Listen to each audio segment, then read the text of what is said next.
Hello जी। कैसी मेरी YouTube family, सभी को मेरी राम राम नमस्ते। स्वागत करती हूँ मैं अपने नए ब्लॉग में। और ब्लॉग की स्टार्टिंग हो रही है सुबह 10 साढ़े 10 बजे के लगभग से कर रही हूँ मैं खाना बनाने की तैयारी। और आप सब कैसे हो? आशा करते हैं सब अच्छे होंगे, मस्त होंगे, खुश होंगे। और आज बना रही हूँ मैं राजमा चावल। राजमा मतलब हमारे यहाँ जो बनता है राजमा और आलू मिक्स होके बनता है, आलू राजमा बनता है ज़्यादातर। तो जिसके यहाँ जैसा बनता होगा कोई नहीं, हमारे यहाँ तो ऐसे बनता है। तो देख के बताना कैसा लगा आज का मेरा ब्लॉग। आई होप आप सबको मेरा ब्लॉग अच्छा लगे।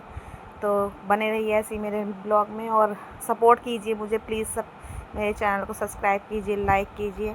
और यहाँ मैंने राजमा तो पहले ही धुल के रख दिया था कुकर में, फिर उसके बाद आलू छील के उबलने के लिए उसमें ही साथ साथ रख दिए।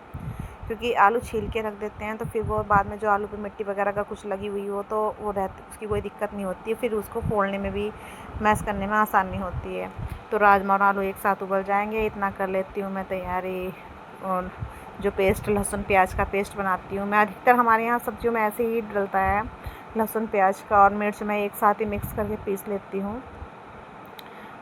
इसी तरह से पेस्ट बना के हम अधिकतर सब्जियां बनाते हैं। क्योंकि हमारे देखो वो कहते हैं ना कि जैसे मैं जो कर रहा हूँ उसके हिसाब से करना पड़ता है। तो भाई मेरी ससुराल में ऐसे ही बनाते हैं ज़्यादातर, तो मैं ऐसे ही करती हूँ। बाकी हमारे घर पे ऐसा नहीं होता था पहले। तो इसी के साथ साथ उबल गया था राजमा और आलू। तो आलू देखो छीलने के बाद इतनी आसानी से ना मैश हो गए, एकदम अच्छे से उबल गए थे, तो एकदम फूट गए वो। और एक थाली में मैंने निकाल दिया राजमा और आलू निकाल दिए एक साइड अलग अलग। और आलू राजमे का जो पानी मैंने अलग नहीं किया, क्योंकि उसमें जो कलर आ जाता है फिर वो राजमे के सब्ज़ी बनाने में अच्छा होता है।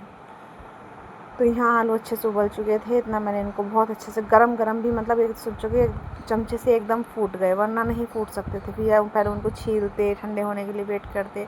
तो इसमें इतनी आसानी ये हो गई कि छिले हुए थे तो एकदम ही सारे आलू फूट गए। फिर मैंने उन्होंने थोड़ा सा पानी डाल के उसके पेस्ट सा बना दिया था, क्योंकि पानी तो उसमें बाद में भी डालना है, पहले भी डालना है, तो इसमें दिक्कत ही क्या है। तो मैं तो ऐसे ही करती हूँ भाई। उसके बाद मैंने चढ़ा दिया था भगोना गैस पे। और भगोना देख के भाई कोई कमेंट ये मत करना कि भगोना काला हो रहा है या वो हो रहा है। देखो ये भगोना मेरी शादी को 6 साल हो चुके हैं और मेरी शादी से पता नहीं कितने टाइम पहले का है। और मेरी सास लेके भी आई है दूसरा भगोना, लेकिन वो काफ़ी बड़ा है, वो मुझे चढ़ाने का मन नहीं कर रहा चूल्हे पे बिल्कुल भी। वो इससे बड़ा है और बड़े बर्तन मुझे कुछ कम पसंद आते हैं। अब यहाँ तो इतने बड़े बड़े मैं बना भी रही हूँ, अपने घर पे तो हम छोटे छोटे बर्तनों में बनाती थी बहुत। अभी भी जाती हूँ तो मैं छोटे बर्तन लगते हैं मुझे वहाँ जाके, क्योंकि यहाँ बड़ों में बनता है।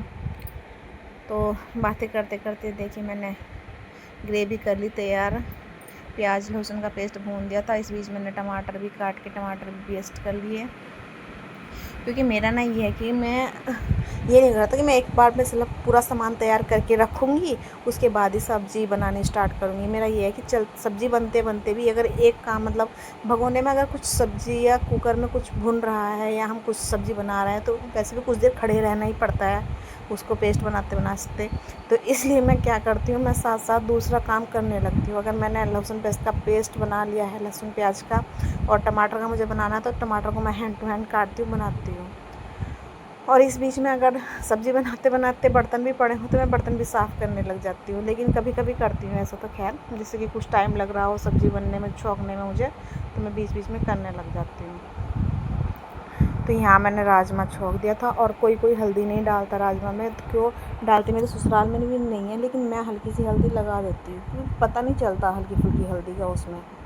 क्योंकि राजमे का कलर ऐसा हो जाता है और आलू का कलर भी राजमे के साथ उसी तरह का हो जाता है।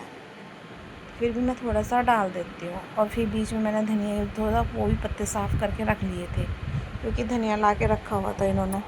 वैसे मेरा धनिया डालने का कोई विचार नहीं था, एक बार मैंने कैंसिल भी किया कि मैं नहीं डालती धनिया, लेकिन मैंने सोचा फिर पत्ते ख़राब हो जाएंगे, वही धनिया के ला के रखे इन्होंने, फिर बोलेंगी वो कि क्यों नहीं डाले, तो इसलिए मैंने डाल दिए। तो फिर जो बर्तन वगैरह हो जाते हैं सब्ज़ी बनाते हुए, खाना बनाते हुए, जो सामान हो जाता है, कुछ पहले पड़े होते हैं, कुछ हो जाते हैं, तो मैं हैंड टू हैंड फिर सभी बर्तन साफ़ कर देती हूँ।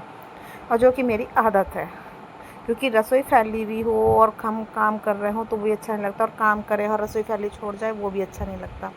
क्योंकि उससे मतलब बहुत गंदा सा फील होता है। रसोई हम खाना बनाते हैं, उसमें खाने का सब सामान रखा होता है तो अच्छा नहीं लगता ऐसे कि हाँ गंदी छोड़ दें हम रसोई को। मेरी आदत है कि मैं हैंड टू हैंड साफ़ करके ही चलती हूँ। तो देखो बातें करते करते बन चुका है हमारा राजमा भी। अभी से ज़्यादा टाइट मैं सब्ज़ी करूँगी नहीं, क्योंकि हमारे घर में कई मेंबर्स ठीक ठाक हैं, तो फिर सब्ज़ी थोड़ी पड़ जाती हैं। आई होप आप सबको मेरा ब्लॉग अच्छा लगा हो। मिलते हैं आप